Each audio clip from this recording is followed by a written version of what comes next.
A Selic atualmente ela tá 13,75, né? Para você, você acha que ainda vale a pena se arriscar nos fundos imobiliários?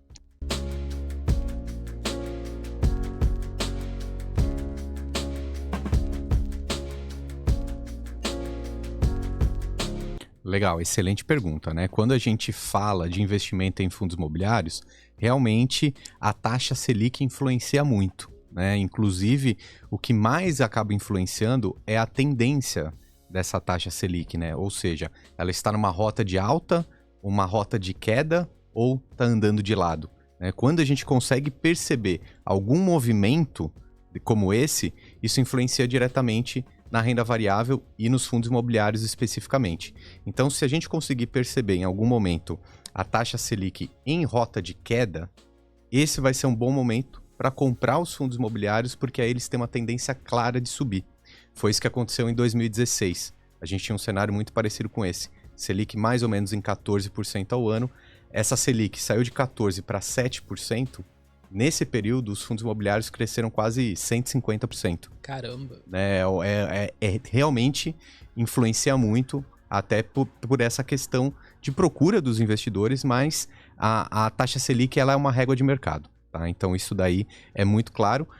Obviamente é difícil de encontrar essa tendência, né? Porque se todo mundo soubesse, não teria essa oportunidade, né? Mas ela é sempre um ponto de partida para qualquer decisão de investimento.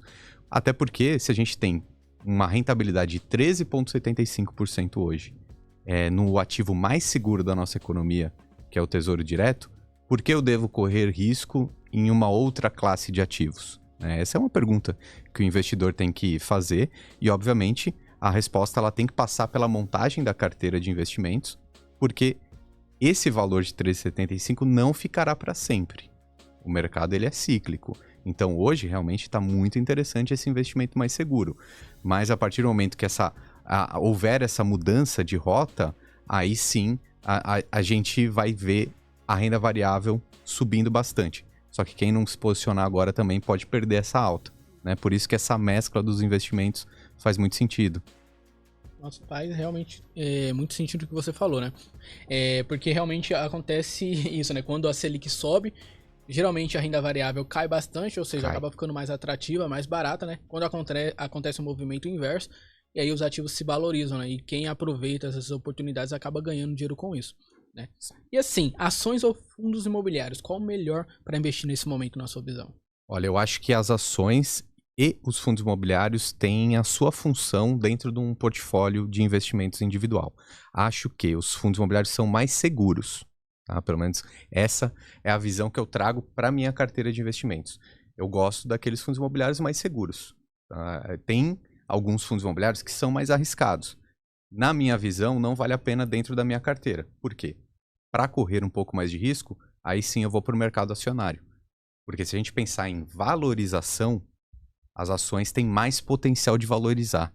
Os fundos imobiliários são aquela ferramenta de renda, de pagar dividendos todos os meses. Por isso que eu acho que faz sentido na montagem da carteira, né? Principalmente para aquela pessoa que já quer ter uma renda passiva, já tem um patrimônio grande, já está usufruindo desse viver de renda, né? Então eu acho que essa montagem faz sentido. Os fundos imobiliários são mais seguros, mais estáveis e previsíveis, enquanto as ações têm mais potencial de crescimento e algumas delas também com um pagamento de dividendo.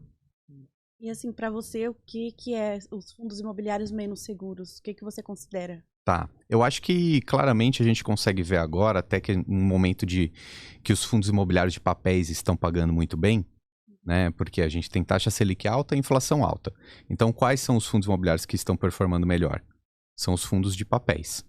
Porém, eu acho que os fundos de papéis são um excelente exemplo para a gente ver que tem aqueles mais arriscados e aqueles mais seguros. Tem uma classificação no mercado que se chama High Yield e High Grade. É um nome às vezes um pouco confuso, mas na verdade está querendo dizer qual que é o grau de segurança que tem dentro daqueles ativos imobiliários, dentro daqueles fundos, né? Então os fundos de papéis são fundos de crédito, e quando a gente fala de crédito, a gente está falando que alguém está pagando algo para alguém. Ou seja, tem um emissor, tem um devedor que tem uma promessa de pagamento. praticamente um título de dívida. Então a gente precisa saber a saúde financeira desse emissor para que ele não tenha uma inadimplência e, né, deixe o fundo imobiliário ali com menos rendimento. Então os emissores desses CRIs, que são esses títulos de crédito, eles têm de todos os tamanhos e classificação de risco.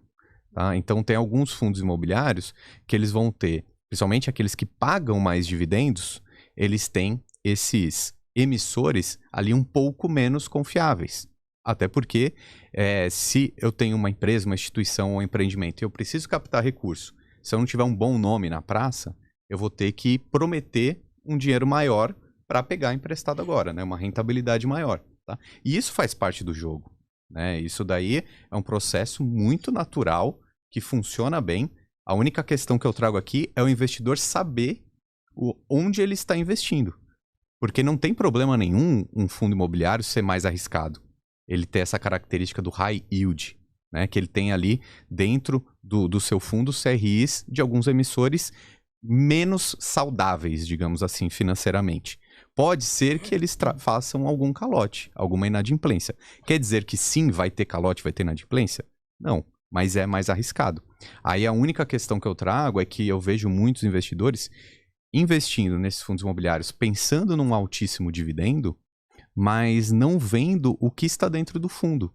E aí, de repente, você está montando uma carteira só com fundos imobiliários arriscados, estão com um dividendo bem alto, né? Que num primeiro momento isso é muito bom, só que se começa a haver uma quebradeira, uma inadimplência, a rentabilidade cai, né? A cotação vai cair e o nível do dividendo também cai.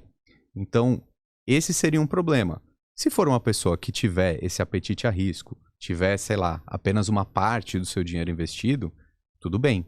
O problema é se você estiver investindo todo o seu dinheiro achando que é super seguro, mas tem mais risco, né? Então, isso que é importante passar.